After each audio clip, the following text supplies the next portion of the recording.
باطل سے دب رہی ہے پھر امت رسول کی منظر ذرا حسین سے پھر کر بلا کے لا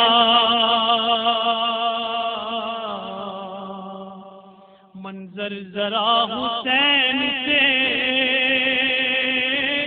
پھر کر بلا کے لا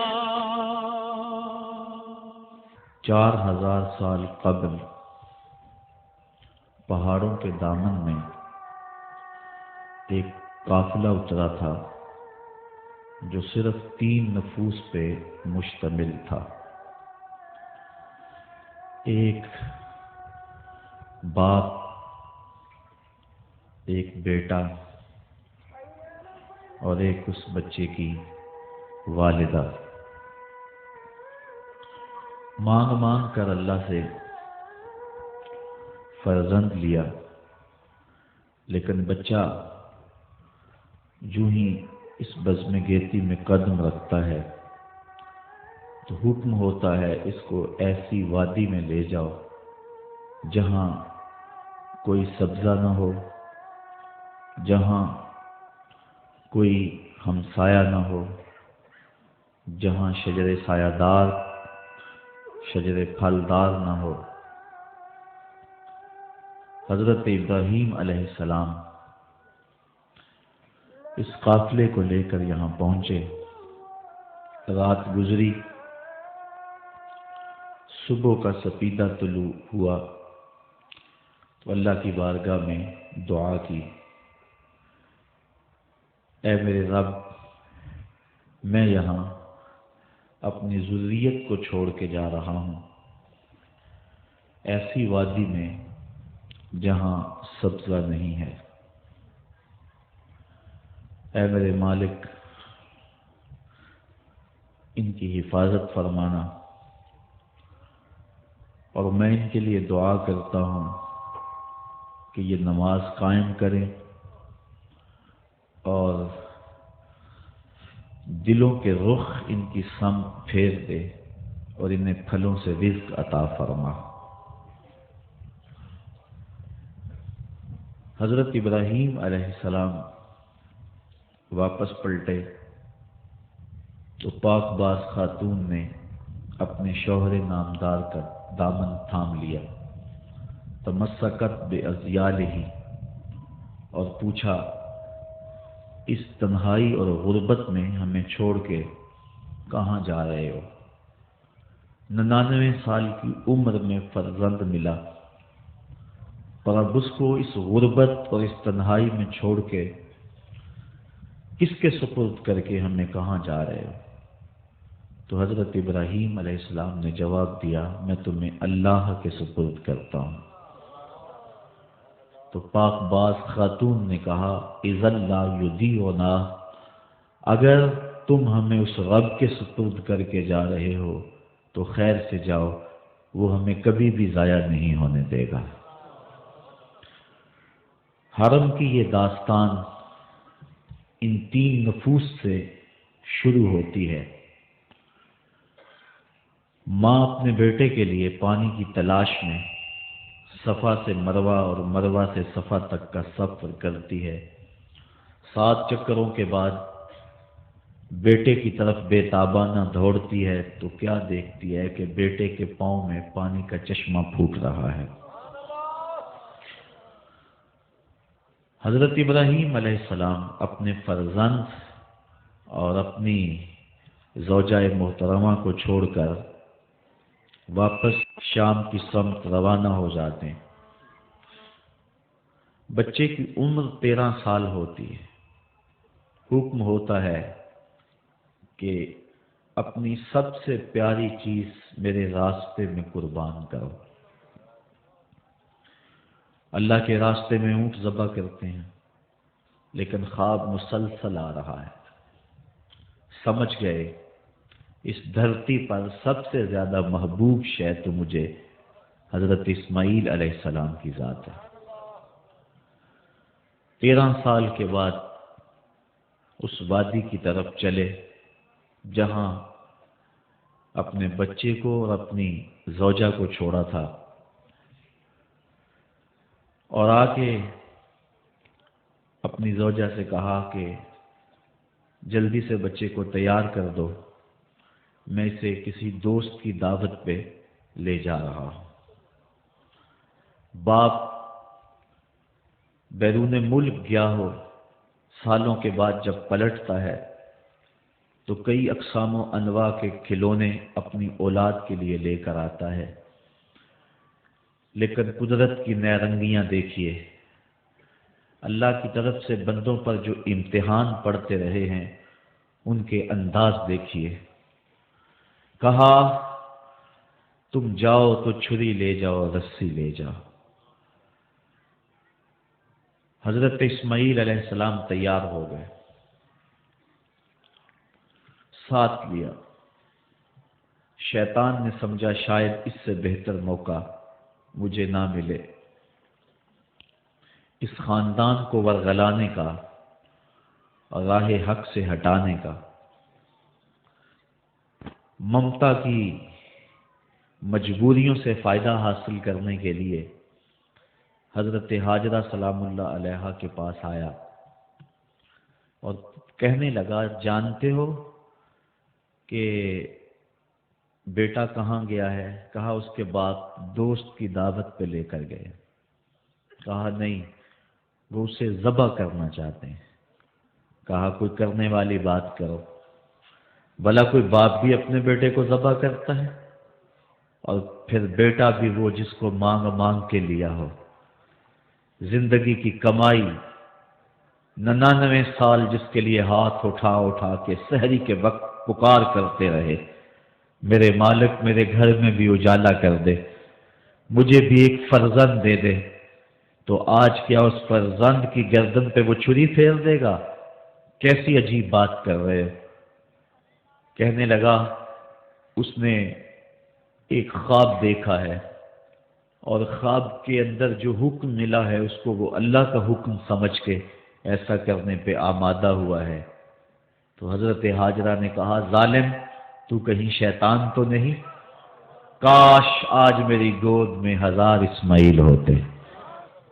شیطان نے سمجھا کہ یہاں تو وار نہیں چلا، پھر حضرت ابراہیم علیہ السلام کے پاس پہنچا، کہنے لگا رب کو راضی کرنے کے اور تھوڑے طریقے ہیں کیا؟ بیٹے کی گردن پہ ہی چھری پھیر کے رب راضی ہوتا ہے؟ ایک خواب کو تم فیصلہ کن مرحلے میں داخل کر رہے ہو۔ خواب خواب ہی ہوتے ہیں۔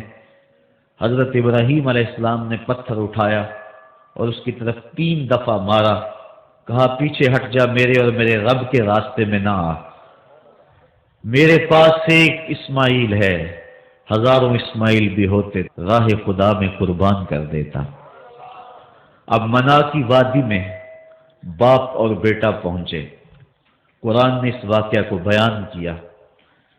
باپ نے اپنے بیٹے کو منا کی وادی میں پہنچ کر کے آگاہ کیا کہ اے بیٹا، میں نے خواب دیکھا ہے کہ میں تجھے ذبح کر رہا ہوں، اب تو بتا کہ تیری رائے کیا ہے؟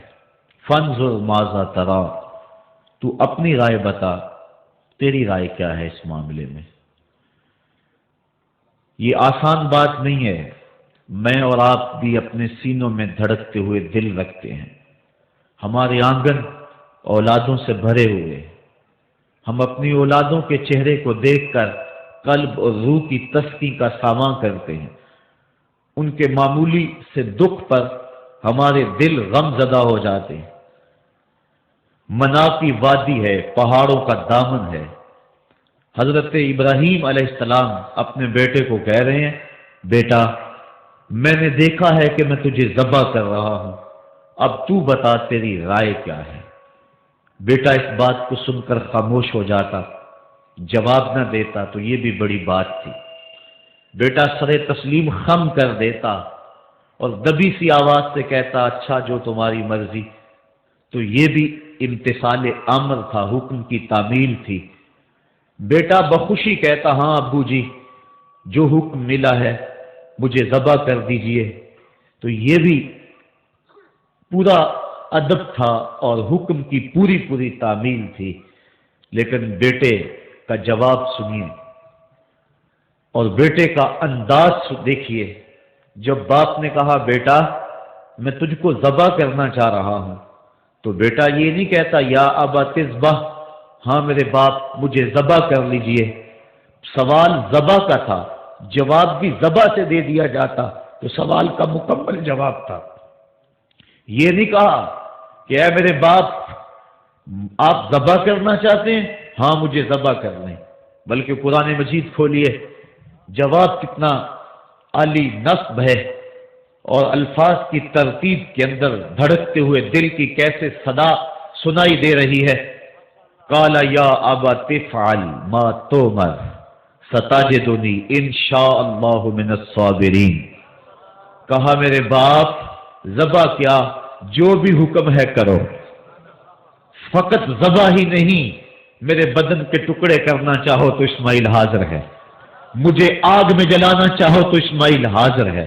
یا ابا تفعل ما تؤمر، میرے باپ جو کرنا ہے کر گزریے، ستجدنی انشاءاللہ من الصابرین، آپ دیکھیں گے میں صبر کر کے دکھاؤں گا۔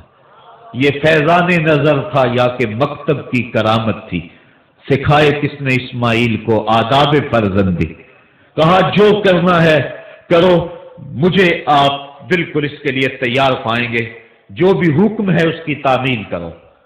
اب وادی منا، پہاڑوں کا دامن، حضرت ابراہیم علیہ السلام کے ہاتھوں میں چھری، اور کہا میرے باپ مجھے رسیوں سے جکڑ لو، کہیں ایسا نہ ہو کہ شدت درد سے تڑپنے لگوں اور آپ کو اللہ کا حکم تعمیل کرنے میں، اس کا حکم پورا کرنے میں دیر ہو جائے، اور میرے باپ اپنی آنکھوں پہ بھی پٹی باندھ لو، کہیں ایسا نہ ہو کہ میرا خوبصورت چہرہ ذبح کے لیے رکاوٹ بن جائے اور محبت آپ کے سینے کے اندر اس طرح جوش مارے کہ آپ کی چھری رک جائے۔ باپ نے آنکھوں پہ پٹی باندھ لی، بیٹے کو رسیوں سے جکڑ لیا گیا۔ پھر بیٹا کہنے لگا ابو جی میری رسیاں کھول دو۔ کہا بیٹا کیا ہوا، ارادہ تو نہیں بدلا؟ کہا نہیں میرے باپ، کل کا مورخ لکھے گا کہ باپ ذبح کرنا چاہتا تھا، بیٹا ذبح ہونا نہیں چاہتا تھا، باپ نے باندھ کے کیا ہے، میری رسیاں کھول دو نہیں تڑپوں گا۔ اب قرآن کھولیے، ارشاد فرمایا فلما اسلما وتلہ للجبین، جب دونوں راضی ہو گئے، باپ ذبح کرنے پہ راضی ہو گیا، بیٹا ذبح ہونے پہ راضی ہو گیا۔ یہ راضی ہونا کوئی آسان کام نہیں ہے، کو ہمالیہ کا کلیجہ بھی ہوتا تو پھٹ جاتا۔ منا کی وادی تھر تھر کانپ رہی ہے، مالک قیامت آنے والی ہے۔ وہ بیٹا جس کو مانگ مانگ کر لیا تھا، آج اس فرزند کو باپ نے لٹایا ہوا ہے اور اس کی چھاتی پہ اپنا گھٹنا رکھا ہے۔ فلما اسلما، جب دونوں راضی ہو گئے، فلاں کوٹھی خرید لیں، فلاں ماڈل کی گاڑی خرید لیں، نہیں نہیں، باپ ذبح کرنے پہ راضی ہے، بیٹا ذبح ہونے پہ راضی ہے۔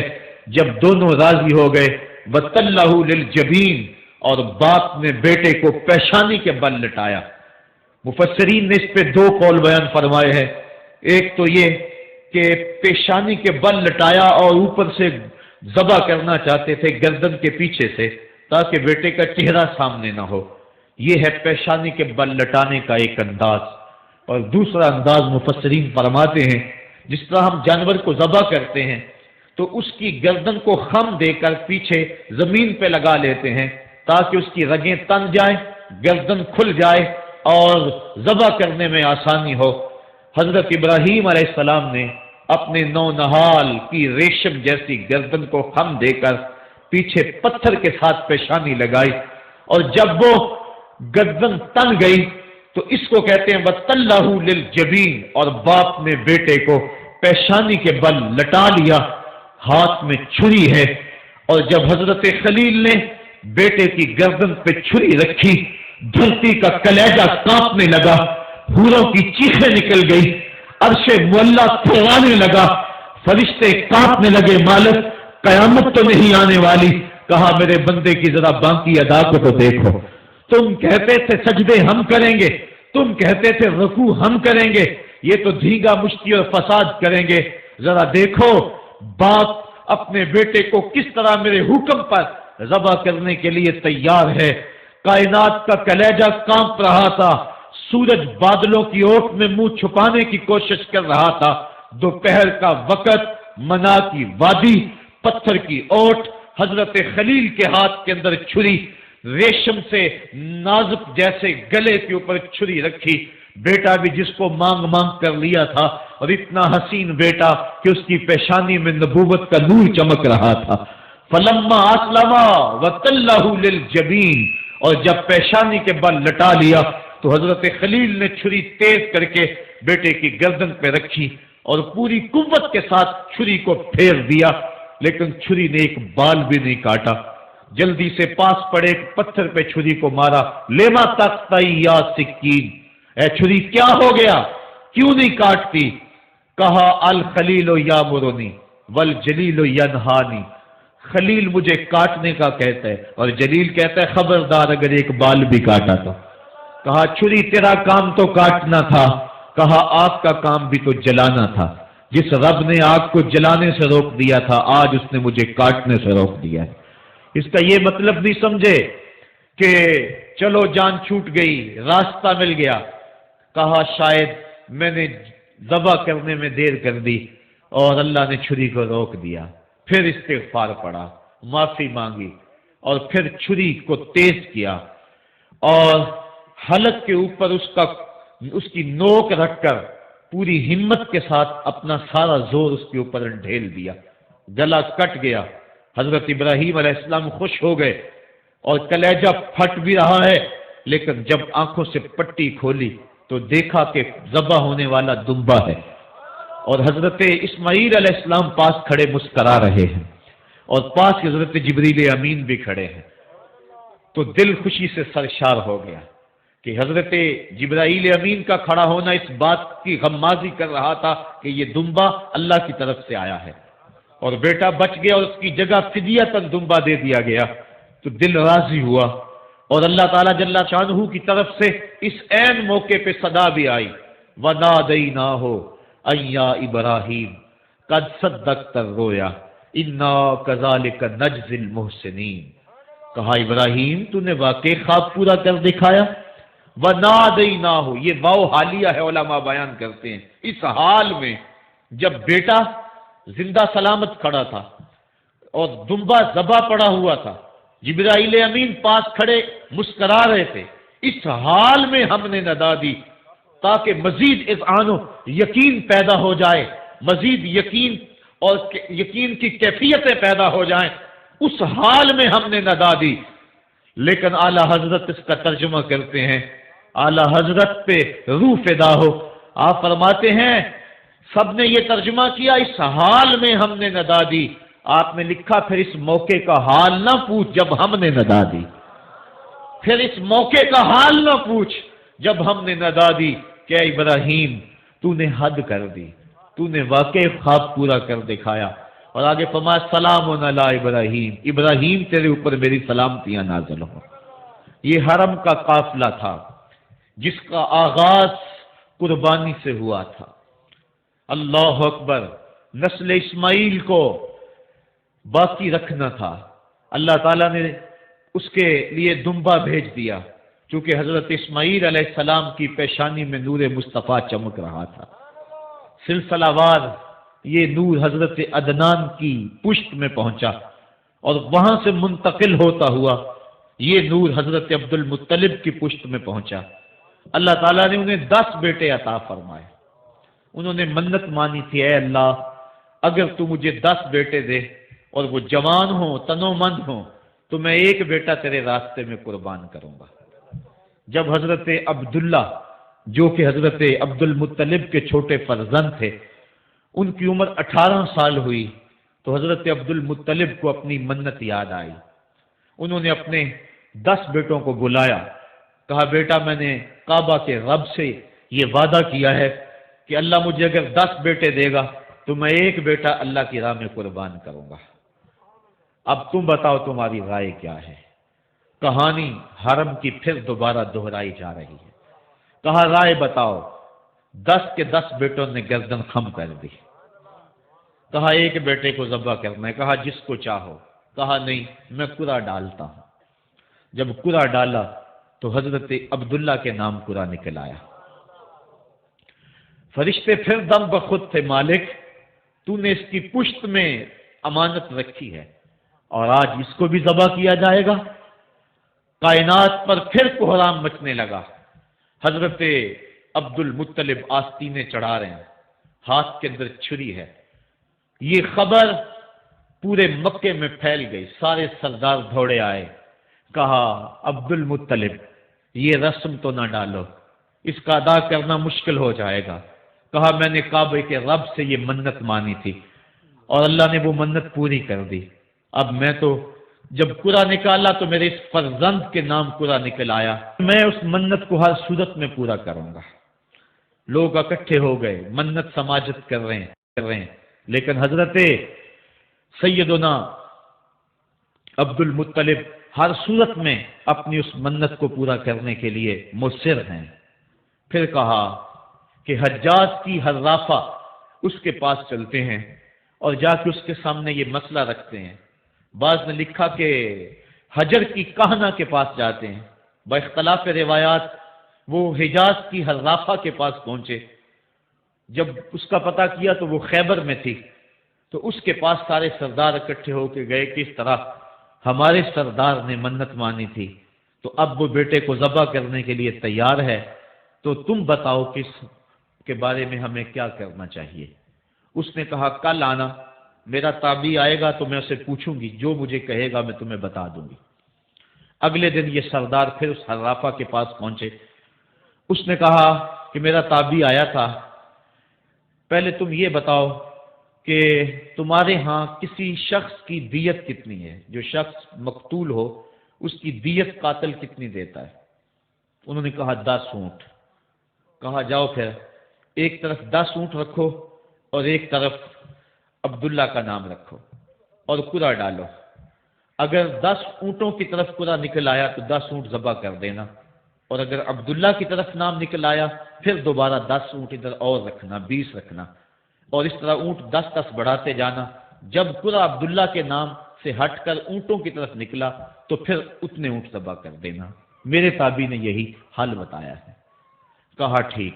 آئے اور آ کے ساری بات سنائی۔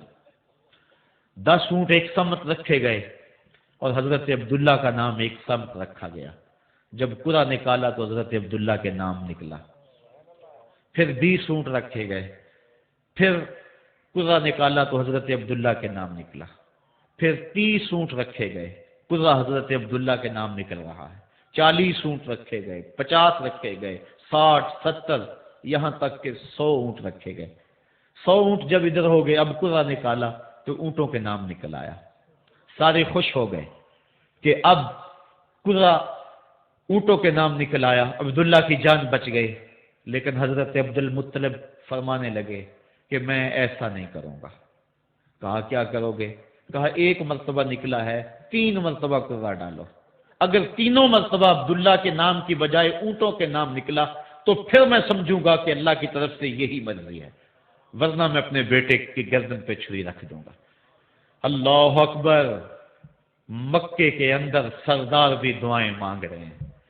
اللہ اکبر! ام ایمن بھی دعا مانگ رہی ہے، مکے کے پربت دعائیں مانگ رہے ہیں، کائنات کا ذرہ ذرہ دعائیں مانگ رہے ہیں۔ قرعہ جب ڈالا گیا تو دوسری مرتبہ بھی قرعہ اونٹوں کے نام نکلا۔ اب تیسری مرتبہ جب قرعہ ڈالا گیا تو ہر ایک کا دل دھڑک رہا ہے۔ حضرت عبد المطلب تیار ہیں، کہا اگر تیسری مرتبہ بھی قرعہ اونٹوں کے نام نہ نکلا تو میں اپنے بیٹے کی گردن پہ چھری پھیروں گا، چونکہ میں نے کعبے کے رب سے منت مانی ہوئی ہے۔ جب تیسری مرتبہ قرعہ ڈالا گیا تو وہ بھی اونٹوں کے نام نکلا۔ 100 اونٹ ذبح کر دیے گئے۔ حضرت عبداللہ جو کہ حضور کی امانت کے امانت دار تھے، ان کی زندگی محفوظ ہوئی۔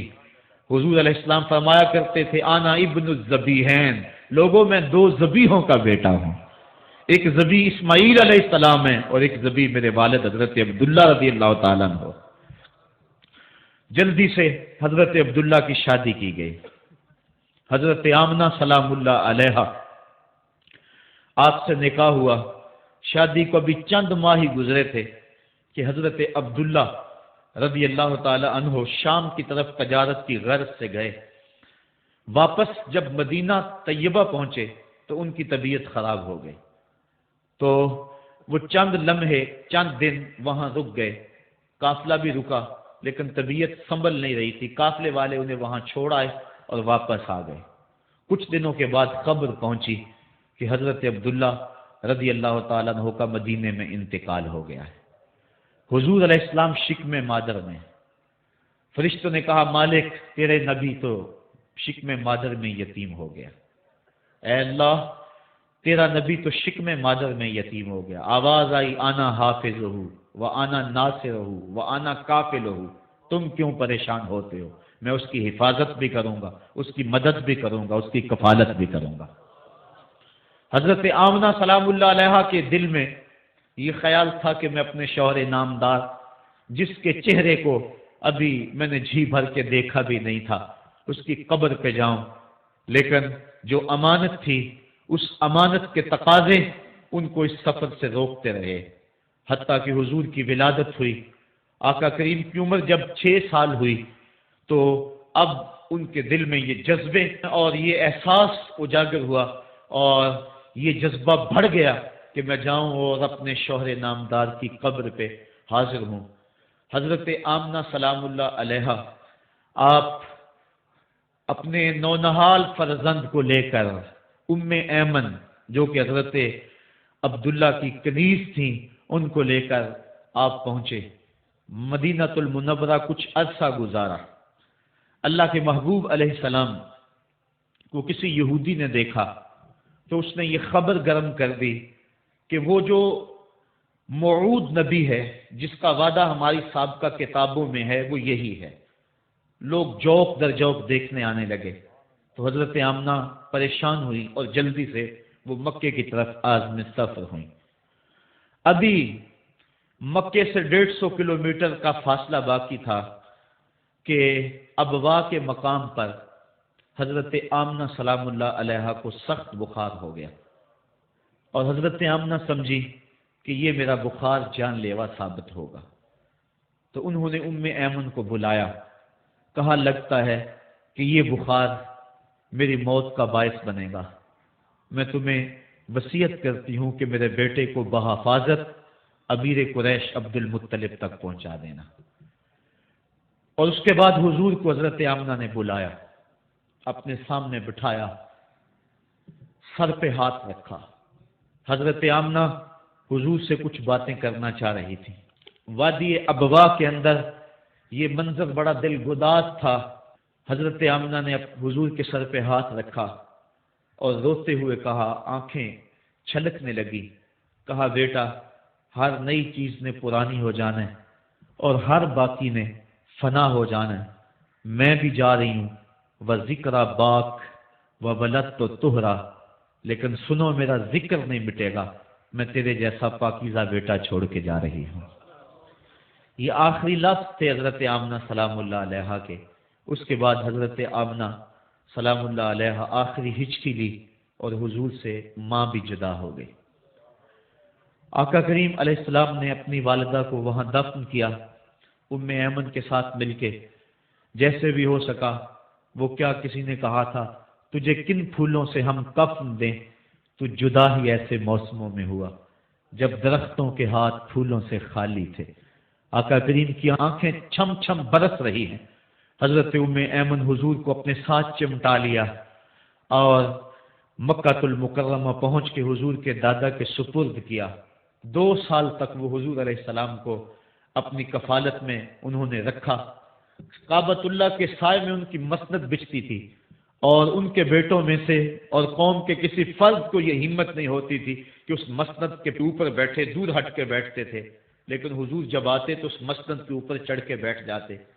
حضور کے چچا اور حضور کے دیگر عزیز و اقارب کہتے کہ بیٹا نہ چڑھو، تو حضرت عبد المطلب کہتے رہنے دو، یہ بڑی شان والا بیٹا ہے، ان سے محبت کرتے، ان کو اپنے ساتھ سلاتے۔ 8 سال کی حضور کی عمر ہوئی کہ امیر قریش کا بھی انتقال ہو گیا۔ ابن حشام نے لکھا ہے کہ جب امیر قریش کا انتقال ہوا تو سوگ میں مکے کے بازار بند ہو گئے، پورا شہر جنازے میں امٹ آیا، لیکن 8 سال کا بچہ تھا، بلک بلک کے رو رہا تھا۔ آج وہ سایہ بھی اٹھ گیا۔ پھر چچا کی کفالت میں گئے اور انہوں نے جس انداز سے کفالت کی اور محبتوں کا ثبوت دیا وہ الفتوں کی ایک لمبی داستان ہے۔ 40 سال کی عمر ہوئی تو اللہ تعالیٰ نے حضور علیہ السلام کو نبوت کی ذمہ داریوں کے اعلان اور لوگوں تک پیغام حق کے ابلاغ کا حکم دیا۔ آقا کریم علیہ السلام جب پیغام حق لے کر میدان میں آئے تو گلی کوچوں اور بازاروں کے اندر مخالفتیں، نکتہ چینیاں، ناموافق حالات کے جکڑ اور مخالفتوں کی آندیاں چلنے لگی۔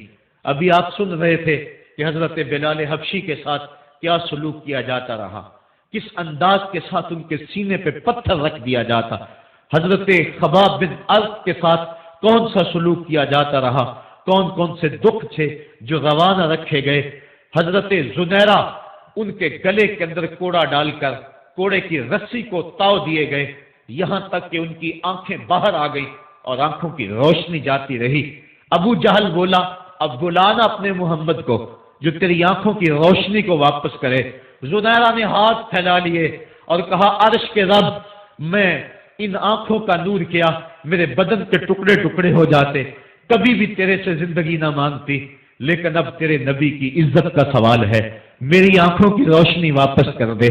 روایات میں آتا ہے کہ اللہ نے حضرت زنیرہ کی آنکھوں کی روشنی واپس کر دی۔ تکلیفیں آئیں، دکھ آئے، مکے کے چوک کے اندر حضرت سمیہ کو نیزہ مار کر ابو جہل نے شہید کیا۔ یہ اسلام کی پہلی شہیدہ تھی جن کا خون مکے کے ریگزار کے اندر گرا۔ حضرت یاسر کو شہید کیا گیا۔ یہ حضرت عمار ابن یاسر کے والد تھے اور سمیہ حضرت عمار ابن یاسر کی والدہ ماجدہ تھی۔ حضرت عمار ابن یاسر کو تختہ سیتم پہ رکھا گیا اور انہیں کوڑوں سے ان کی تواضع کی گئی۔ آقا کریم آئے، عمار ابن یاسر دکھوں اور اذیتوں میں سے دو چار تھے، آقا کریم نے سر پہ ہاتھ رکھا اور کہا صبرن آل یاسر، صبرن آل یاسر ان موعدکم الجنہ، کہا آل یاسر صبر کرو، آل یاسر صبر کرو، میں تمہیں جنت کا وعدہ دیتا ہوں۔ تکلیفیں آئیں، دکھ سہے، اس راستے کے اندر مکے کی گلیوں میں حضور کے ساتھ جو سلوک ہوا کون بھول سکتا ہے۔ کبھی کانٹے بچھ رہے ہیں، کبھی حضور کی راہوں میں گڑھے کھودے جا رہے ہیں، کبھی اوجریاں ڈالی جا رہی ہیں بدن اطہر کے اوپر۔ ابو لہب اپنے گھر کا کوڑا اٹھا کر حضور کی دہلیز پہ ڈال جاتا ہے۔ عقبہ بن ابی معیط حضور کے گلے کے اندر کپڑا ڈال کے اس کو تاؤ دیتا ہے۔ حضور فرماتے ہیں جتنے دکھ اس نے مجھے دیے کسی نے نہیں دیے۔ اذیتوں کی داستانیں رقم ہو رہی ہیں۔ آقا کریم علیہ السلام کے شفیق چچا بھی انتقال کر جاتے ہیں۔ جب گھر آتے تو اپنی زوجہ حضرت خدیجہ الکبریٰ سے دکھڑے کہتے، وہ بھی انتقال کر جاتی ہیں۔ اس سال کا نام عام الحزن رکھا جاتا ہے، دکھوں کا سال، مصیبتوں کا سال۔ آقا کریم بہت دل برداشتہ ہوئے قوم سے، پھر سوچا چل طائف چلتا ہوں اور طائف والوں کو پیغام حق دیتا ہوں، شاید میری آواز پر وہ لبیک کہہ دیں۔ 1 مہینے کا سفر کر کے حضرت زید بن حارثہ کو ساتھ لے کر طائف پہنچے۔ ان کے 3 سردار تھے، عبد یالیل بن عمر، حبیب بن عمر اور مسعود بن عمر۔ ان کے پاس جا کر پیغام حق دیا، کہا تمہاری بھلائی کا سندیسہ لے کر بڑی دور سے چلا ہوں، میری دعوت کو قبول کر لو، دنیا میں بھی کامیابی، آخرت میں بھی کامرانی تمہارا مقدر ہوگی۔ یہ دعوت پیش کی۔ انہوں نے کہا کہ ہم تمہاری دعوت کو مسترد کرتے ہیں۔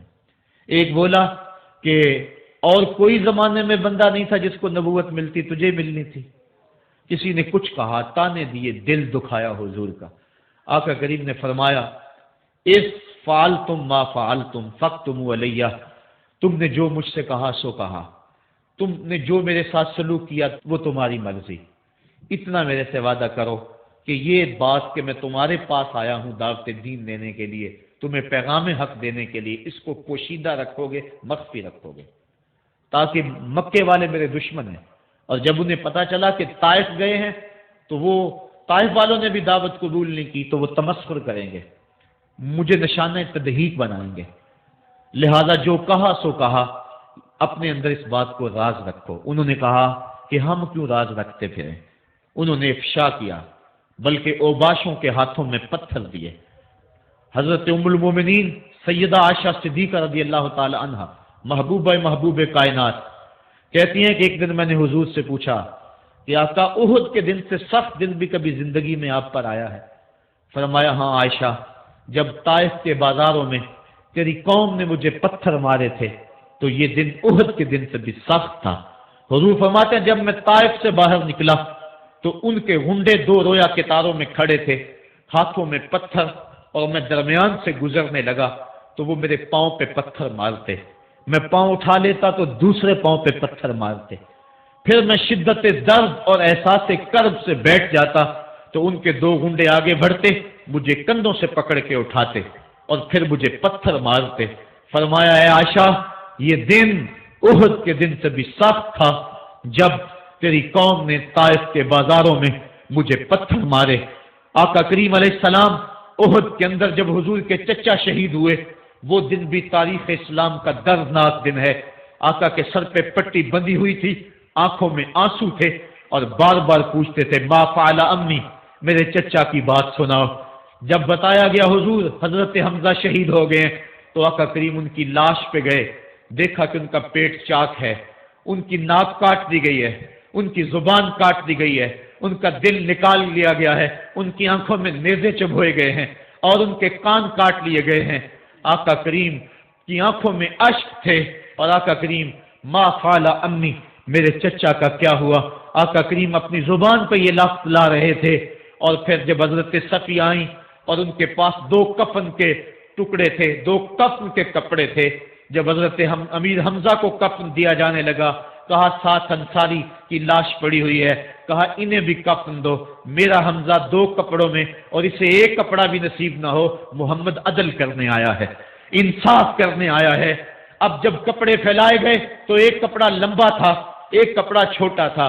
عرض کی حضور یہ جو بڑا کپڑا ہے یہ امیر حمزہ رضی اللہ تعالیٰ عنہ کو دے دے اور چھوٹا انصاری کو دے دے۔ کہا نہیں، میں انصاف کرنے آیا ہوں، قرا ڈال لو، کس کے حصے میں کون سا کپڑا آتا ہے۔ اور جب قرا ڈالا گیا تو چھوٹا کپڑا حضرت امیر حمزہ کے حصے میں آیا اور بڑے کپڑے میں اس انصاری صحابی کو کفن دیا گیا۔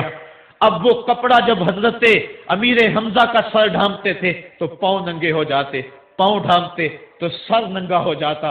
آقا کریم فرمایا کپڑا سر کی طرف کر دو اور اذخر گھاس لے کر پاؤں کی طرف ڈال دو۔ اللہ کے محبوب علیہ السلام اس دن اتنے غم زدہ تھے کہ جب دوبارہ مدینے پہنچے تو حضور کو پکڑ کر خچر سے سواری سے اٹھا کر حضور کو جو ہے وہ نیچے رکھا گیا۔ سخت تکلیف میں تھے، دکھوں کی زندگی، طائف کے بازار، پھر مدینے کے اندر جب وہ ماحول آیا، خوبصورتیاں آ گئیں، روشنی آ گئیں، آسمان سے ہر دم نور کرنے لگا۔ وہ وقت گیا جب لوگ پتھر مارتے تھے، اب حکم ہو گیا خبردار، میرے نبی کی آواز سے آواز بھی اونچی نہیں کرنی، خبردار تم نے میرے نبی سے کوئی مسئلہ پوچھنا ہے تو پہلے صدقہ لو، پھر فقیر ڈھونڈو، پھر خیرات کرو، پھر میرے نبی کی چوکھٹ پہ آؤ، تمہیں پتا چلے کہ کس چوکھٹ پہ آ رہے ہیں، کس در پہ آ رہے ہیں۔ آقا کریم علیہ السلام اس ماحول کے اندر گھر میں خوش ہیں، آنگن میں خوشیاں ہیں، پھول کھلے ہوئے ہیں۔ حضرت ابراہیم علیہ السلام حضور کے شہزادے حضور کی ران پہ بیٹھے ہوئے ہیں۔ حضرت امام حسین بھی دوڑتے دوڑتے آئے اور وہ بھی حضور کی ایک ران پہ بیٹھ گئے۔ حضور کبھی حسین کو دیکھتے ہیں، کبھی اپنے فرزند کو دیکھتے ہیں، کبھی حسین کو دیکھتے ہیں، کبھی حسین کے ماموں کو دیکھتے ہیں۔ حضرت ابراہیم اور حضرت امام حسین رضی اللہ تعالیٰ عنہ دونوں کو دیکھ کر اللہ کے محبوب خوش ہو رہے ہیں۔ فرشتہ نے اذن مانگا، آقا کریم نے اذن دیا، اس نے عرض کی حضور ان 2 میں سے ایک کا اختیار ہے، ایک کو ایک کے بدلے میں قربانی دینا ہوگی۔ اب قربانیوں کی وہ حرم سے جو داستان چلی تھی وہ تسلسل ٹوٹنے نہیں پا رہا ہے، وہ تسلسل جاری ہے۔ حضور نے ایک نظر حضرت ابراہیم کو دیکھا، اور پھر ایک نظر حضور نے حضرت امام حسین کو دیکھا، پھر حسین کو پکڑ کے سینے سے لگایا اور کہا میں اپنے اس بیٹے پہ اپنے اس بیٹے کو قربان کر رہا ہوں۔ چند دن کے بعد حضرت ابراہیم کا انتقال ہوا۔ حضور کو جب خبر پہنچی، آقا کریم کی آنکھیں آنسو برسا رہی تھی۔ وَأَيْنَ رسول اللہ تدمعان، حضور کی آنکھوں میں آنسو جاری تھے، اور حضور اپنے بیٹے کے سرہانے بیٹھے، پیشانی پہ ہاتھ رکھا، کہا بیٹا آنکھیں رو رہی ہیں، دل غم زدہ ہے، لیکن زبان سے وہی کہوں گا جس سے رب راضی ہوگا۔ لیس منا من ضرب الخدود وشق الجیوب ودعا بدعوی الجاہلیہ، جو گریبان نوچتا ہے، منہ پہ تھپڑ مارتا ہے، سینہ کو بھی کرتا ہے، کہ ہمارے ساتھ اس کا کوئی تعلق نہیں ہے۔ آنکھوں کا غم اور دل کا غم رحمان کی طرف سے ہے، ہاتھوں کا غم اور زبان کا واویلا یہ شیطان کی طرف سے ہے۔ کہا بیٹا آنکھیں رو رہی ہیں، دل غم زدہ ہے، لیکن زبان سے وہی کہوں گا جس سے رب راضی ہوگا۔ اب امام حسین حضور کی گود میں کھیلتے ہیں، کبھی حضور اپنی زبان ان کے منہ میں دے رہے ہیں، کبھی حضور اس کو اپنے کندھوں پہ سوار کرا رہے ہیں۔ کسی صحابی نے کہا کتنی اچھی سواری ملی، کہا سواری دیکھ رہے ہو سوار بھی تو دیکھو۔ کبھی سجدے میں ہیں تو حسین پشت پہ آ کے سوار ہو جاتے ہیں، آقا سجدے کو طول دے رہے ہیں۔ حضرت اسامہ بن زید رضی اللہ تعالیٰ عنہ فرماتے ہیں رات کافی بیت چکی تھی، میں حضور کے در پہ گیا۔ صحابہ حضور کے در پہ چوکھٹ پہ دستک نہیں دیا کرتے تھے، حضور کی چوکھٹ پہ لگ کے بیٹھ جاتے، آقا کریم اپنی مرضی سے آتے، صحابہ دکھڑا کہہ لیتے، کہانی کہہ لیتے، جو پوچھنا تھا پوچھ لیتے۔ لیکن اگر کبھی حالت ناگزیر ہوتی، کبھی ایمرجنسی حالات بنتے، تو صحابہ اپنی انگلیوں کے پوروں کے ساتھ حضور کے دروازے پہ دستک دیتے۔ کانت تکرہ ابواب النبی بالاظافر، اللہ اکبر۔ حضور تشریف لائے، حضور سے حاجت کہی۔ یہ 14ویں صدی کی مصیبت ہے کہ نبی سے مانگنا نہیں چاہیے، اگر نبی سے نہیں مانگنا تو کس سے مانگے؟ اور کون سی چوکھٹ ہے جس در پہ جھولی پھیلائیں؟ کون سا دوارہ ہے جہاں کشکول پھیلا کے کہیں کہ ہماری جھولی بھر دی جائے؟ اور جتنے بھی سہارے ہیں سبق کرتے ہیں، عزت نفس بڑھاتا ہے سہارا تیرا، ہر آسرا ذلیل کرتا ہے، نبی کا آسرا بندے کو سر بلند کر۔ حضرت اسامہ بن زید کہتے ہیں میری حاجت پوری ہو گئی، لیکن میں نے کیا ماجرا دیکھا، جب حضور گفتگو کر رہے ہیں، دوران گفتگو اللہ کے محبوب کمبل اوڑھ کے یوں ہی آگے تھے، حضور کے دائیں بائیں سے حرکت کا احساس ہوتا ہے جس طرح اندر کوئی چیز ہے۔ میری حاجت پوری ہوئی تو مجھ سے نہ رہا گیا، میں نے پوچھ لیا، میں نے کہا بندہ نواز یہ کیا ماجرا تھا؟ آپ کمبل اوڑھا ہوا ہے اور اندر سے کسی کی حرکت کا احساس ہے۔ فکشفہ، حضور نے کمبل کو کھول دیا، فائز الحسن والحسین علی وارکہ، تو ایک پہلو سے امام حسن لپٹے ہوئے تھے، ایک سے امام حسین لپٹے ہوئے تھے۔ کہا یہ میرے بیٹے ہیں، یہ میری بیٹی کے بیٹے ہیں، اے اللہ میں ان سے پیار کرتا ہوں، تو بھی ان سے پیار کر، اور جو ان سے پیار کرے میرے مالک تو اس سے بھی پیار کر۔ اور ایک دن فرمایا حسین منی وانا من الحسین، لوگو حسین مجھ سے ہے اور میں حسین سے ہوں۔ لمحے بیتتے گئے، پھر وہ جاں گداز لمحے بھی آئے جب صحابہ کی چیخیں نکل رہی تھی، جب مسجد نبوی اجڑ رہی تھی، جب حجرہ عائشہ کے اندر اللہ کے محبوب اپنے رب کے ہاں جانے کی تیاریاں کر رہے تھے، جب سیدہ فاطمہ کے لبوں پہ یہ لفظ تھے سبت علیہ مصائب لو سبت علی الارض سرنا لیالیا، میرے اوپر اتنی مصیبتیں پڑی، اگر یہ دنوں پہ پڑتی تو وہ بھی کالی راتیں بن جاتے۔ حضور علیہ السلام کا جب جسد اطہر اٹھا تو صحابہ کی جو حالت تھی وہ اس انداز سے کہ صحابہ کے کلیجے پھٹ رہے تھے، روحیں گداس ہو رہی تھی۔ ایک ہاتھ اٹھا کے دعا مانگ رہا تھا، اللہم اذہب بصری حتی لا ارا بعد حبیبی محمد احدا، اے اللہ مجھے اندھا کر دے، مجھے اندھا کر دے، میری آنکھوں کی بینائی چک لے، تیرا محبوب تہے مزار چلا گیا، میں نے آنکھوں کی روشنی کو کیا کرنا ہے۔ وہ دن بھی آئے، حضرت سیدنا صدیق اکبر کا کلیجہ بھی پگھل رہا ہے، وہ بھی غم رسول میں رو رہے ہیں، صحابہ تڑپ رہے ہیں۔ وہ اونٹنی غصبہ نامی اونٹنی جس پہ حضور سواری کرتے تھے، وہ حضرت فاطمہ کے دروازے کے اوپر سر رکھ کے رو رو کے مر گئی۔ جب محبوب نہیں رہے تو ہم نے جی کے کیا لینا ہے؟ کائنات اجڑ گئی، جہان میں جو ہے وہ ہر سمت اندھیرا ہی اندھیرا چھا گیا، لیکن روشنی کے ٹمٹماتے ہوئے چراغ آج بھی روشن ہیں جن کو دیکھ کر مصطفیٰ یاد آتے ہیں۔ لوگ ان شہزادوں کو دیکھ لیتے ہیں اور حضور کی یاد کو تازہ کر لیتے ہیں۔ وقت گزرتا گیا، پھر وہ لمحے بھی آئے کہ جب حضرت امام حسن کو زہر دیا گیا اور آپ کا کلیجہ کٹ کٹ کے کئی سو حصوں میں باہر آیا۔ آپ سے آخری لمحے حضرت امام حسین نے پوچھا کہ میرے بھائی کوئی وصیت؟ کہا بیٹا کوفے والوں سے بچ کے رہنا، ان کے دغے سے بچ کے رہنا۔ لمحے بیت گئے۔ 60 ہجری کو یزید تخت نشین ہوا، تخت نشین ہو گیا تھا، لیکن اس نے یہ چاہا کہ حضرت امام حسین رضی اللہ تعالی عنہ میرے لیے بیعت کر لیں، اور اس نے مدینے کے گورنر ولید بن عقبہ کو خط لکھا، اور خط کا مضمون یہ تھا کہ امام حسین کو بلاؤ اور میرے لیے بیعت لو، اور اگر وہ بیعت نہیں دیتے تو اس خط کے جواب کے ساتھ ان کا سر بھیج دو۔ ولید بن عتبہ محب اہل بیت تھا، اس نے رات کی کافی تاریکی کے اندر حضرت امام حسین رضی اللہ تعالیٰ عنہ کو پیغام بھیجا۔ حضرت امام حسین نے حضرت عبداللہ ابن زبیر سے مشورہ کیا۔ انہوں نے کہا اس وقت گورنر کا بلانا خیر نہیں، صبح جائیں گے۔ آپ فرمایا نہیں میں بھی جاتا ہوں۔ کچھ سواروں کو ساتھ لیا، کہا تم باہر کھڑے ہو جانا دارالامارت کے، اگر میں آواز دوں تو تم دوارے فلانگ کے اندر آ جانا۔ ولید بن عتبہ کے پاس امام حسین پہنچے۔ آپ نے کہا کہ سناؤ کیا معاملہ ہے؟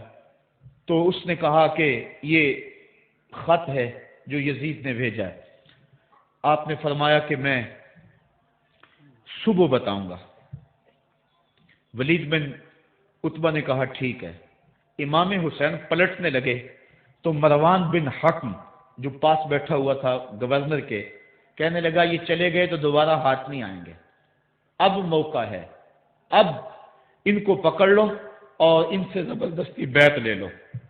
یہ بات حضرت امام حسین کے کانوں میں پڑی۔ آپ پلٹے، نیام سے تلوار نکالی، حیدری کچھار سے محمدی شیر نکل آیا، اور حضرت امام حسین رضی اللہ تعالیٰ عنہ نے اس وقت جو جملے کہے، تاریخ کے اوراق کے اندر وہ جملے محفوظ ہیں۔ حضرت امام حسین نے کہا ایھا الامیر، اے امیر تو جانتا نہیں ہم کون ہیں؟ انا معدن الرسالہ و مہبط الوحی و مختلف الملائکہ، میں وہ ہوں جس کے گھر میں جبریل آتا تھا، ہمارے گھر میں وحی اترتی رہی ہے۔ وَيَزِيدُ بْنُ الْمُعَاوِيَةِ رَجُلٌ فَاسِقٌ فَاجِرٌ قَاتِلُ النَّفْسِ مُعْلِنٌ بِالْفِسْقِ شَارِبُ الْخَمْرِ وَمِثْلُنَا لَا يُبَايِعُ، کہا اور یزید شرابی ہے، یزید مسلمانوں کا قاتل ہے، یزید فاسق مولن ہے۔ اے امیر میرے جیسا شخص چھپ کر بیعت نہیں کر سکتا۔ اللہ اکبر۔ حضرت امام حسین نے جب یہ بات کہی، جو باہر لوگ کھڑے تھے وہ بھی چاقو چوبند ہو گئے۔ اس نے کہا حضور آپ جائیے۔ مروان مشورے دیتا رہا، لیکن حضرت امام حسین کو گورنر مدینہ نے کہا کہ آپ جائیے۔ حضرت امام حسین رضی اللہ تعالیٰ عنہ واپس پلٹے۔ حضرت امام حسین کی ہمشیرہ سیدہ زینب انتظار کر رہی تھی بھائی کا۔ پوچھا کیا ماجرا ہے؟ کہا حالات بگڑ گئے، اب ہمارا مدینے میں رہنا محال ہے، صبح سحری سے قبل شہر مدینہ چھوڑ دیں۔ اللہ اکبر، ورنہ ہمارے خون سے نبی کا حرم لالا زار بنے گا۔ حضرت امام حمام رضی اللہ تعالیٰ عنہ نے اہل بیت کی مشاورت سے یہ فیصلہ کر لیا۔ کجاوے کسے جانے لگے، سامان تیار ہو گیا۔ حضرت محمد بن حنفیہ کو کہا کہ تم یہاں رہو اور تم خبر پہنچانا کہ پیچھے کیا ماجرے ہوتے ہیں، اور مکے کی طرف میں سفر کر رہا ہوں۔ کہانی لمبی ہو رہی ہے اور وقت کے دامن میں اتنی گنجائش نہیں ہے کہ پھر کس طرح شہر مدینہ چھوڑا ہوگا۔ حاجی جاتے ہیں 8 دن اور 8 دن کے بعد مدینہ چھوڑتے ہیں۔ ان سے کوئی پوچھو کہ مدینہ چھوڑنا کتنا مشکل ہے۔ وہ کیا کسی حاجی کو لوگ مبارک دے رہے تھے؟ اس نے کہا تھا مبارک دے رہے ہو دوستو حج و زیارت کی، میرا غم بھی تو دیکھو، میں مدینہ چھوڑ آیا ہوں۔ جو 8 دن مدینہ رہتا ہے اس سے مدینہ چھوڑا نہیں جاتا جس کی ولادت مدینے میں ہوئی۔ جو کھیلتا تھا تو مدینے کی گلیوں میں، جس کے گھر کا دروازہ مسجد نبوی میں کھلتا تھا، اس حسین کو مدینہ چھوڑنا قیامت ہوگی۔ شہر مدینہ چھوڑا، حضرت امام حسین رضی اللہ تعالیٰ عنہ مکہ المکرمہ پہنچے، وہاں رمضان گزرا، حالات وہاں بھی بگڑتے گئے، مسلسل خط آتے رہے کوفے سے۔ کہانی طویل ہے۔ 8 ذو الحج کو حضرت امام حسین رضی اللہ تعالیٰ عنہ کوفے کی طرف عازم سفر ہوئے۔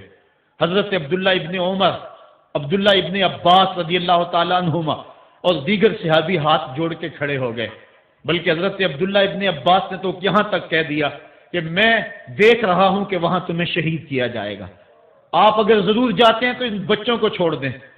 حضرت امام حسین فرماتے میرے غم گسارو، میرے پیارو مجھ کو نہ روکو، مجھ کو جانے دو، مجھے نانے کے دین کی ڈوبتی کشتی بچانے دو۔ میں جاتا ہوں کہ دنیا پر وفا کا نام رہ جائے، میں رہوں نہ رہوں پر عظمت اسلام رہ جائے۔ میں نہیں جاتا تو نبی کے گھر کی آن جاتی ہے، لوگوں تمہارا دین جاتا ہے، میری غیرت ایمان جاتی ہے۔ کہا مجھے جانا ہوگا۔ 8 ذو الحج کو لوگ کعبہ کی طرف آ رہے ہیں اور کعبہ دلہن کی طرح سنورا ہوا ہے، طواف کرنے والوں کا جھرمٹ ہے، حاجی حج کرنے آ رہے ہیں، لیکن حضرت امام حمام کسی اور حج کی تیاری کر رہے ہیں۔ کسی نے کہا حج تو کر جائیں، اتنی مرتبہ مدینے سے پیدل چل کے آئے اور آج تو مکہ المکرمہ میں موجود ہے۔ کہا پیچھے ہٹو، جو حج میں کرنے جا رہا ہوں وہ نوکھا ہوگا، وہ نرالا ہوگا، تم بھی طواف کرو گے، میں بھی طواف کروں گا، تم طواف کعبۃ اللہ کا کرو گے اور میں خیموں کا طواف کروں گا۔ ایک حج تمہارا ہے، ایک حج میرا ہے، تم بوسے لوگے کس کے حجر اسود کے، میں اپنے فرزند کا منہ چوموں گا۔ لوگوں ایک طواف تمہارا ہوگا، ایک طواف میرا ہوگا، تم آب زمزم پیو گے، میں پیاسا رہوں گا، اور تم کبھی صفا پہ کبھی مروہ پہ دوڑو گے، میں کبھی علی اکبر کی لاش اٹھانے جاؤں گا، کبھی میں قاسم کی لاش اٹھانے جاؤں گا، کبھی اون و محمد کے تڑپتے ہوئے لاشوں کو اٹھانے جاؤں گا۔ لوگوں ایک حج تمہارا بھی ہے، ایک حج میرا بھی ہے۔ جب تم حج کر لو گے تمہاری سائی مکمل ہو جائے گی تو تم سر مڈا کے احرام کھول دو گے، اور جب میری سائی مکمل ہو جائے گی تو میں سر کٹا کے احرام کھول دوں گا۔ تم سفید احرام پہنو گے، میں سرخ احرام پہنوں گا، اور وہ حج قیامت تک کے آنے والے حجوں کی آبرو ہوگا۔ حسین اگر نہ شہید ہوتا تو آج گھر گھر یزید ہوتا، اسلام کی عظمت عیاں نہ ہوتی، خدا کے گھر میں اذان نہ ہوتی، بار الہ نوحہ سناتا پھرتا، تا روز جزا اشک بہاتا پھرتا، امداد نہ کرتے اگر کربلا میں حسین، اسلام تیرا ٹھوکریں کھاتا پھرتا۔ کربلا کی تپتی ہوئی ریگزار میں حضرت امام حسین نے جبر و ظلم کے خلاف جس قوت سے کھڑے ہو کر عظیمت کی داستان رقم کی، 10 محرم کا دن تھا، جمعے کا یوم سعید تھا، بیچ کربلا کے میدان میں دوپہر کے وقت جب نبی کا خاندان اجڑ رہا تھا، ایک ایک کلی اس چمن کی کٹ رہی تھی، 72 افراد 22,000 کے لشکر جرار کے مقابلے میں کھڑے تھے۔ وہ یزید جس نے اس کے علاوہ بھی بڑے جرم کیے، جس نے جو ہے وہ 1700 صحابہ کو مکہ المکرمہ میں شہید کیا، جس نے 700 حفاظ کرام کو شہید کیا، جس نے حضرت ابو سعید خضری کی داڑھی نوچ لی، جس نے مدینے کے اندر مسجد نبوی کے اندر گھوڑے باندھے، جس نے جو ہے وہ 3 دن تک مسجد نبوی کے اندر اذان نہ ہونے دی، وہ یزید آج کربلا کے تپتے ہوئے ریگزار کے اندر آل رسول کے ساتھ ظلم کی وہ داستان رقم کر رہا تھا کہ قیامت تک آنسو سسکیاں نہیں تھمنے پائیں گی۔ یزید مر گیا، اس کا نام مٹ گیا، اس کا تشخص مٹ گیا، لیکن حسین کا نام آج بھی زندہ ہے، اس کا پیغام آج بھی زندہ ہے۔ یہ ہزاروں کا مجمع، یہ امٹتے ہوئے محبتوں کے جذبات، یہ آنسوؤں کا خراج دینا، کیا یہ حسین ابن علی کی زندگی کی دلیل نہیں ہے؟ کون ہے جو یزید کا نام لیتا ہو؟ آج اگر کوئی یزید کا نام لیتا بھی ہے تو سر جھکا کے لیتا ہے۔ میں کہتا ہوں کیسا تمہارا لیڈر ہے جس کا نام لینے سے قبل شرمندہ ہوتے ہو؟ جس کا نام لیتے ہوئے شرمندہ ہوتے ہو، جس کا نام لینے کے بعد پسینہ پسینہ ہوتے ہو، تم اپنے قائد اور لیڈر کا نام لیتے جھجکتے ہو، گردن جھکا کے دائیں بائیں دیکھ کے نام لیتے ہو، اور جب ہم نام اپنے آقا کا لیتے ہیں سر اٹھا کے لیتے ہیں۔ اے حسین ابن علی تم پر سلام۔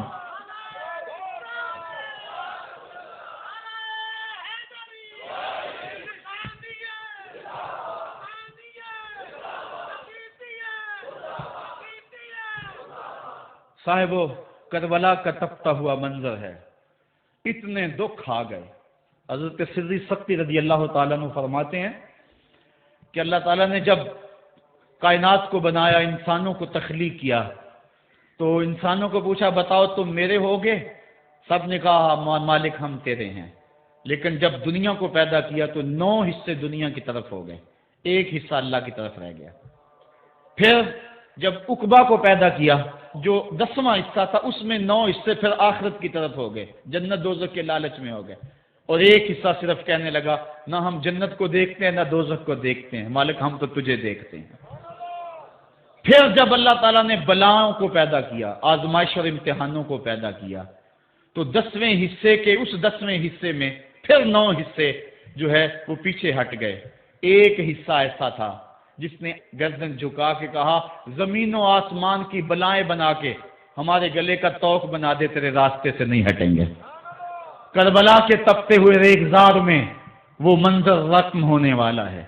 ایک قربانی منا میں ہوئی تھی، غریب و سادہ اور رنگی ہے داستان حرم، نہایت اس کی حسین اور ابتدا ہے اسماعیل۔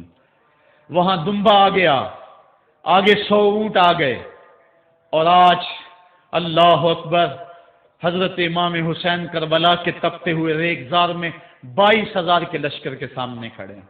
کہا لوگو میرا حق پہچانو، میرے خون سے اپنے ہاتھ نہ رنگو، مجھے پہچانتے ہو کہ میں کون ہوں؟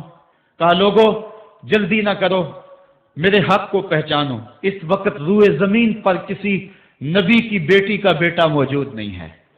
لوگو میرے راستے سے ہٹ جاؤ اور میرے خون سے اپنے آپ کو ابدی بدبختیوں کا شکار نہ کرنا۔ بلکہ آپ نے نام لے لے کے فرمایا کہ اے زید بن حارث، اے ابن دبی، اے ابن جبیر، اے فلاں فلاں، نام لے کر کہا تم نے خود ہی خط لکھے تھے۔ انہوں نے کہا ہم خط نہیں لکھے۔ آپ نے وہ چمڑے کا تھیلا تھا اس کو الٹ دیا، کہا یہ تمہارے خط ہیں اور آج تم مکر گئے ہو۔ انہوں نے کہا کہ سیدھی بات ہے، یا تو بیعت کرو اور یا پھر مرنے کے لیے تیار ہو جاؤ۔ حضرت امام حسین نے کہا کیسی بات کرتے ہو، اگر میں نے بیعت کرنی ہوتی تو مدینہ کیوں چھوڑتا، اس جائے پناہ کو کیوں چھوڑتا؟ دولت کی تجوریاں کھول دی گئیں، پیشکشیں کی گئیں۔ حضرت امام حسین فرمایا یہ کبھی نہیں ہو سکتا، جس سے صرف حق ہی قبول ہو، یہی جس کا اصل اصول ہو، جو نہ بک سکے جو نہ جھک سکے، اسے کربلائیں ہی راز ہیں۔ پھر جبر کی آندھی چلی، ایک ایک کر کے جانثار راہ خدا میں قربان ہوتا گیا۔ پھر خاندان نبوت کی باری آئی، حضرت علی اکبر، حضرت امام حسین کے جوان سال بیٹے راہ خدا میں جان پیش کرتے ہیں، بھتیجے قاسم رضی اللہ تعالیٰ عنہ جان قربان کرتے ہیں، حضرت عباس کے قلم ہوتے ہیں بازو، جو خود جا سکتے تھے وہ خود قربانی پیش کرتے ہیں۔ اور صاحبو اب یارہ نہیں، جو خود جا نہیں سکتے تھے آپ خود ہاتھوں پہ اٹھا کے فرات کے کنارے پہ لے جاتے ہیں۔ کہا جو آ سکتے تھے وہ تو قدموں پہ چل کے آ گئے، اور جو قدموں پہ نہیں چل سکتے تھے میں انہیں اٹھا کے لے آیا ہوں۔ پھر ایک 2 شاخہ تیر ہلکے اثر میں پیوست ہوتا ہے، خون چلو میں دے کر آسمان کی طرف اچھالتے ہیں، اور پھر اللہ کی بارگاہ میں عرض کرتے ہیں ربنا تقبل منا ھذا القربان، میرے مالک حسین کی یہ قربانی بھی قبول فرما لے۔ یہ کام آسان نہیں ہے، جگر پارا ہاتھوں میں تڑپ کے ٹھنڈا ہو جائے اور پھر بھی صبر کا مظاہرہ کیا جائے اور اللہ کی رضا پہ راضی ہو جائے۔ اب حضرت امام حسین رضی اللہ تعالیٰ عنہ تنہا رہ گئے، ایک ایک کو رخصت کر رہے تھے شہادت کا دولہا بنا کر، لیکن اب امام حسین کو رخصت کرنے والا کوئی موجود نہیں ہے۔ آپ گھوڑے پہ سوار ہوئے، میدان کربلا کی طرف پیڑ لگائی، خیمے کے اندر جو خواتین تھی وہ جانتی تھی جو اس راستے گیا پھر پلٹ کے نہیں آیا، اس کی لاش حضرت امام اپنے کندھوں پہ اٹھا کے لائے ہیں. اب اس حسین ابن علی کی لاش کون اٹھائے گا؟ کہا سب نے کہ حسین نہ جائیو، کہا میں نانے کے دین کے لیے جا رہا ہوں. میدان عمل میں گئے، تیغ براں چمکی، لوگوں کے سر کاٹ رہی ہے، آواز آ رہی ہے یہ کون ذی وقار ہے، بلا کا شاہ سوار ہے، لباس ہے پھٹا ہوا، غبار سے اٹا ہوا، لخت لخت کٹا ہوا، پھر بھی ہے ڈٹا ہوا، تمام جسم نازنی چھدا ہوا کٹا ہوا، پھر بھی ہے ڈٹا ہوا، یہ نبی کا نور عین ہے، یہ بال یقین حسین ہے. حسین ابن علی نے کربلا کے تپتے ہوئے ریگزار کے اندر وہ عظیمت کی داستانیں رقم کی اور پھر بوچھاڑ تیروں کی. ایک تنہا سید زادہ اور ہزاروں تیر چاروں سمت سے ان کے اوپر برسنے لگے. کسی نے نیزہ مارا، کسی نے تیر مارا. جب حضرت امام حسین گھوڑے کی زین سے نیچے اترے تو اس وقت آپ کے بدن پر 33 زخم تلواروں کے تھے، 34 نیزے کے انیاں آپ کے جسم کے اندر کھبی ہوئی تھی. اور محتاط روایات کے مطابق جب بعد میں آپ کا پیراہن اتارا گیا تو اس کے اندر 113 سوراخ تیروں کے نکلے اور وہ تیر جسم میں پیوست تھے. اور جب گھوڑے کی زین سے فرشے زمین پر گرے لگا جس طرح ریحل سے قرآن گر گیا ہو. حضرت امام حسین رضی اللہ تعالی عنہ جب گھوڑے کی زین سے فرشے زمین پر گرے تو وہ جو تیر جسم میں کھبے تھے وہ اور پیوست ہو گئے. خون مشکبو ریت کے ذروں پہ بہنے لگا. گویا اسلام کا دل دھرتی کے اوپر ہے. کائنات راشے میں آ گئی. کربلا کی دھرتی کا کلیجہ کانپ رہا ہے. حضرت ام سلمہ کو حضور نے کربلا کی مٹی دی. کہا جب یہ خون بن جائے تو سمجھ لینا کہ میرا حسین شہید کر دیا گیا ہے. وہ مدینے کے اندر خواب دیکھتی ہیں کہ آقا کریم علیہ السلام داڑھی مبارک کے اندر گرد مبارک پڑی ہوئی ہے اور بال الجھے ہوئے ہیں. گھبرا کے اٹھ کھڑی ہوئی کہ کیا ماجرا ہے اور جلدی سے اس شیشی کو دیکھا تو وہ شیشی کا جو مٹی رکھی ہوئی تھی وہ خون بن گیا تھا. اور آپ نے کہا اہل مدینہ سن لو، حضرت امام شہید کر دیے گئے ہیں. ادھر امام حسین خون اور خاک کے اندر تڑپ رہے ہیں اور آپ کے جسم نازک پر برچھیوں تیغوں اور تلواروں کے ساتھ جو ہے وہ لوگ وار کر رہے ہیں. سنان بن انس نخی آگے بڑھا لیکن سر کاٹنے کی ہمت نہ پڑی. اس نے نیزہ مارا اور آپ کے گلے کے قریب وہ نیزہ پار کر گیا اور خون کا فوارہ پھوٹا. ذرا بن شریک نے آپ کی پیشانی پہ نیزہ مارا. آپ گھبرا کے گرے، اٹھے اور پھر گر گئے اور پھر آپ نے اپنی پیشانی سجدے میں رکھ دی. اپنا خون جو تھا وہ چہرے پہ مل لیا. حسین نے سرخ رنگ کے خون کا جو خضاب تھا وہ اپنے داڑھی پہ لگا لیا کہ کل میں اپنے نانا کو یہ رنگت بھی دکھاؤں گا. حرم کی وہ داستان جو مناس سے شروع ہوئی تھی آج اس کی تکمیل ہو رہی ہے. وہ غریب اور سادہ اور رنگین داستان حضرت امام حسین رقم کر رہے ہیں. خون سے داڑھی رنگ گئی اور آپ کے ماتھے کے اوپر ذرا بن شریک نے وہ جو نیزہ مارا تھا اس سے آپ سنبھل نہ سکے، اٹھ کے پھر نیچے گرے، پیشانی کو سجدے میں رکھا اور سجدے میں رکھ کے اللہ کی بارگاہ میں آخری لفظ جو میرے امام کی زبان سے نکلے دلوں کی تختیوں پہ نوٹ کر لو اور دیکھو. اللہ تعالیٰ کے بندے حضرت خلیل نے دعا مانگی تھی، اے میرے مالک میں اس جگہ سے اپنی ذریت اولاد کو چھوڑ کے آباد کر کے جا رہا ہوں اور دعا کرتا ہوں کہ وہ نماز کو قائم رکھیں. آج اس دعا کی تکمیل کا منظر لوگوں کے سامنے ہے کہ 113 تیر جسم میں کھبے، 34 تلواروں کے گھاؤ، اور وہ بھی راوی کہتے ہیں کہ ایک ایک گھاؤ میں کتنی کتنی تلواروں کے زخم تھے اور نیزے کی انیاں جسم میں کھبی ہوئی تھی. آپ کے کلیجے کے اندر نیزے کی انی کو توڑ دیا گیا تھا. اس موقع پہ حضرت امام حسین رضی اللہ تعالی عنہ نے اپنے آپ کو سنبھال کے پیشانی کو ریت کے اوپر رکھا اور اللہ کی بارگاہ میں آخری لفظ حضرت امام حسین کے لبوں پہ جو مچلے خون نکل رہا تھا اور خولی بن یزید آگے بڑھ کے سر انور کو جدا کرنے کی تیاریاں کر رہا تھا. سنان بن انس آگے بڑھا لیکن کپ کپا کے پیچھے ہو گیا. خولی بن یزید آگے بڑھا، وہ بھی پیچھے ہو گیا. پھر شمر آیا اور شمر آپ کے جسم نازک کے اوپر بیٹھ گیا. حضرت امام حسین نے جب دیکھا تو اس کے بدن کے اوپر برس کے فل بیری کے نشان تھے. تو حضرت امام حسین کی زبان سے نکلا صدق اللہ و صدق رسول اللہ، میرے آقا میرے اللہ نے سچ کہا اس نے کہا کیا سچ کہا؟ کہا ایک دن میں حضور کی خدمت میں حاضر تھا تو حضور نے فرمایا تھا میں دیکھ رہا ہوں ایک چتکبرا کتا میری اولاد کے خون میں منہ مار رہا ہے، آج میں دیکھ رہا ہوں کہ مصطفیٰ کریم کا وہ فرمان جو ہے وہ پورا ہو رہا ہے۔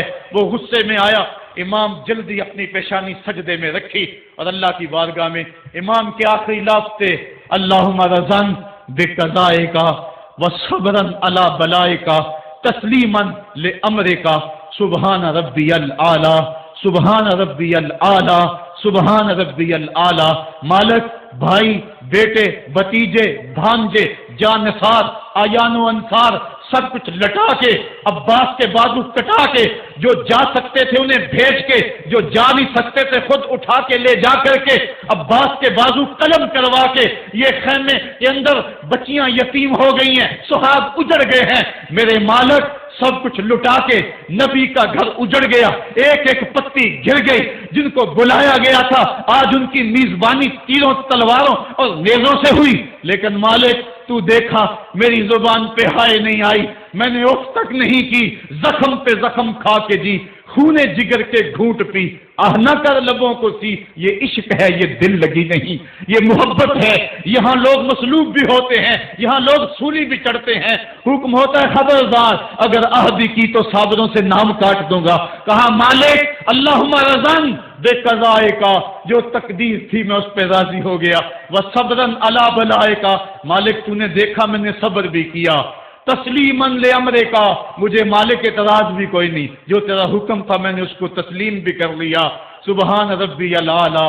مالک تو بڑا ہے تو بڑا ہے۔ حسین سب کچھ لٹا کے بچے کٹا کے بازو کٹا کے گھر اجاڑ کے مالک تیری بارگاہ میں حاضر ہو رہا ہے اور اتنا کچھ کرنے کے باوجود بھی تیرے پہ راضی ہے، میرے مالک تو بھی بتا تو بھی حسین پہ راضی ہوا ہے یا کہ نہیں ہوا ہے؟ تو بھی حسین پہ راضی ہوا ہے کہ نہیں ہوا؟ آواز آئی اس پیاسے پر علی شیر خدا کو ناز ہے، اس نواسے پر محمد مصطفیٰ کو ناز ہے۔ اوروں نے بھی سجدے کیے پر اس کا جب انداز ہے، اس نے وہ سجدہ کیا جس پر خدا کو ناز ہے۔ اے حسین ابن علی تم پر سلام، میرے ساتھ مل کے کہہ دو اے حسین ابن علی تم پر سلام، اے حسین ابن علی تم پر سلام۔ یہی وقت تھا جب خاندان نبوت لٹ رہا تھا، دوپہر کا وہی سما وہی لمحے، ان ہواؤں کو ہاتھ جوڑ کے کہو ہمارا سلام کربلا والے آقا کے حضور پہنچا دے اور عرض کرو اے حسین ابن علی تم پر سلام، نازش آل نبی تم پر سلام، تم پہ لاکھوں رحمتیں لاکھوں سلام، اے شہیدان محبت کے امام، لالا گوں لالا بدن لالا کفن، اے چمن اندر چمن، زندگی ہی زندگی تیری حیات، اے حیات اندر حیات، افتخار ملت بیضا ہے تو، رب کعبہ کی قسم یکتا ہے تو، فخر کا دل میں دریچہ باز کرنا چاہیے، جن کا تو آقا ہے ان کو ناز کرنا چاہیے۔ ہم واہ حسین والے ہیں آ حسین والے نہیں ہیں، واہ حسین تیری عظمتوں کو سلام۔ کو ہمالیہ کا کلیجہ بھی پھٹ جاتا، شک ہو جاتا، لیکن اتنے زخم کلیجے پر جوان بیٹے کی لاش کو کندھوں پہ اٹھا کے لانا کوئی مذاق تو نہیں ہے۔ حضرت امام حسین نے جبر کے خلاف کھڑے ہو کر قیامت تک کے لیے راہ عمل چھوڑا۔ حضرت اقبال خراج پیش کرتے ہیں امام عاشقاں پورے بطول، سروے آزاد دبستان رسول، اللہ اللہ بائے بسم اللہ پدر، مانائے ذبح عظیم آئے بسر، سرخ رو عشق غیور از خونے او، شوخیے این مصرع از مضمونے او، تا قیامت قطع استبداد کر، موج خونے او چمن ایجاد کر۔ اقبال کہتا ہے کہ عشق غیور کے چہرے پہ جو سرخی اور بانکپن ہے وہ حسین ابن علی کے خون کا صدقہ ہے۔ قیامت تک کے لیے جبر کے خلاف جتنی بھی قومیں اٹھیں گی اور جتنے بھی لوگ میدان عمل میں آئیں گے، میں ہر سال کہا کرتا ہوں کہ سب کا قائد حسین ابن علی ہوگا۔ مہاتما گاندھی نے جب اپنی قوم کو کہا برطانوی سامراج کے خلاف کھڑے ہو جاؤ، اور قوم سے خطاب کرتے ہوئے مہاتما گاندھی ہندو نے کہا کہ تم کہو گے وہ حکومت جس کی سلطنت میں سورج طلوع اور غروب بھی ہوتا ہے اس سے ٹکرانا حماقت ہے، خودکشی کرنے کے مترادف ہے۔ لیکن اس کے باوجود میں کیوں کہہ رہا ہوں کہ اس سامراج کے خلاف کھڑے ہو جاؤ؟ مہاتما گاندھی نے کہا تھا اس لیے کہ میرے سامنے حسین ابن علی کا کردار موجود ہے۔ آج پوری دنیا کے اندر ظلم اور جبر کی ہوائیں چل رہی ہیں، اور اس وقت امت مسلمہ کو کردار حسین ادا کرنے کی ضرورت ہے۔ اگر ہم نام حسین ابن علی کا لیں اور کرتوتیں اور لچھن سارے یزید والے ہوں تو یہ لفظ لفظ، حرف حرف اور قدم قدم حضرت امام حمام سے منافقت ہے۔ آؤ اگر میں نام حسین لیتا ہوں تو گھر بھی اجڑ جائے، حق کا پرچم کبھی نہ گرنے دوں۔ میں اور آپ اس عزم کے ساتھ میدان عمل میں اتریں۔ ادارۃ المصطفیٰ کسی تنظیم کا نام نہیں، یہ ایک فکر کا نام ہے، ایک تحریک کا نام ہے، ایک مشن اور ایک انقلاب کا نام ہے، یہ روحوں میں ہلچل پیدا کرنے کے جذبوں کا نام ہے، یہ مصطفیٰ کریم کے در پہ سلامی دینے کا نام ہے، یہ اپنا سب کچھ مصطفیٰ جان رحمت پہ قربان کر دینے کا نام ہے۔ آؤ ادارۃ المصطفیٰ کے پلیٹ فارم پہ آپ میدان عمل پہ نکلیں۔ حضرت امام حسین نے اسلام کے گرتے ہوئے پرچم کو تھام لیا اور جبر کی آندھیوں کے مقابلے کے اندر بھی اس پرچم کو خم نہیں ہونے دیا۔ آج میں اور آپ ان کا مشن، ان کی فکر لے کر میدان عمل میں نکل آئیں، قرآن کا پھریرا بنا کر، قرآن کا پرچم ہی سینوں میں تھام کر، اہل بیت کی محبت اپنے سینوں میں لے کر میدان عمل میں نکلیں اور قرآن کی دعوت گھر گھر دیں۔ اور اب رکنا نہیں، اب تھمنا نہیں، فردوس میں جا کے دم لینا، آفاق کے ہر ہر گوشے میں قرآن سنا کے دم لینا۔ اب یہ اٹھنے والے قدم آگے بڑھتے رہیں۔ یہ درس قرآن کا جو قافلہ ملک کے طول و عرض کے اندر روا دوا ہے، اس میں ایک جوش پیدا ہو جائے اور اس کے اندر ایک انقلاب پیدا ہو جائے۔ کوئی گھر ایسا نہ رہے، کوئی بستی ایسی نہ رہے، کوئی کان ایسا نہ رہے جس کان تک قرآن کا نغمہ نہ پہنچنے پائے۔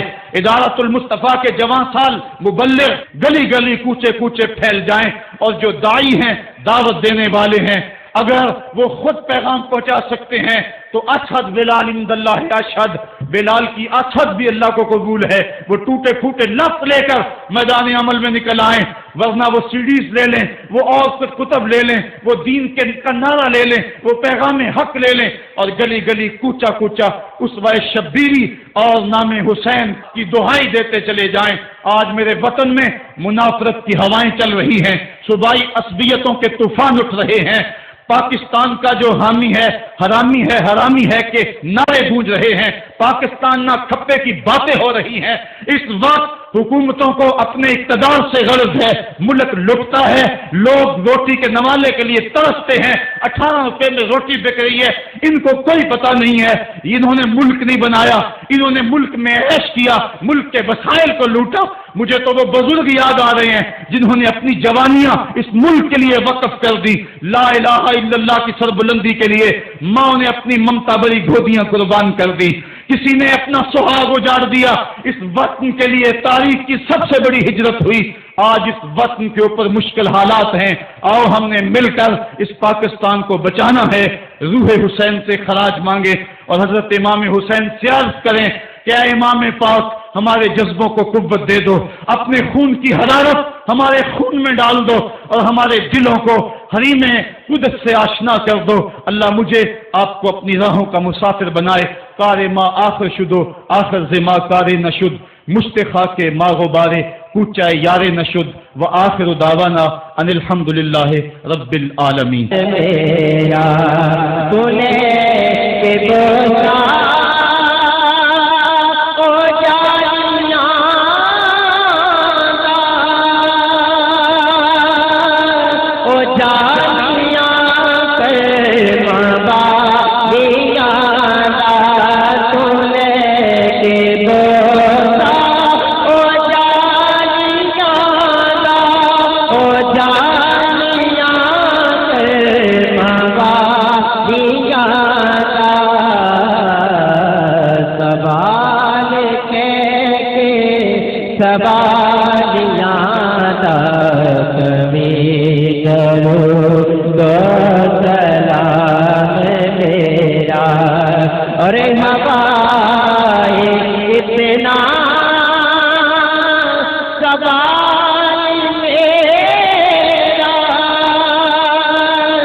مدینے مورے گزر یہ تیرا سنے کے روزے دیکھے تیرا کبھی درود و سلام میرا یا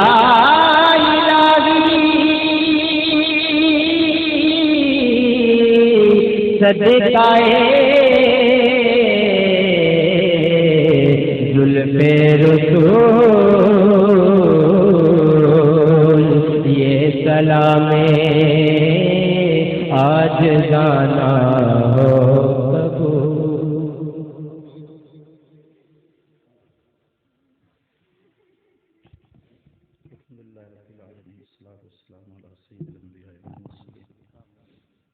میرے مالک کے رحمتوں سے بھر دے، وقت کی بہاریں دے دے، مقدر کی خزائیں رخصت فرما دے۔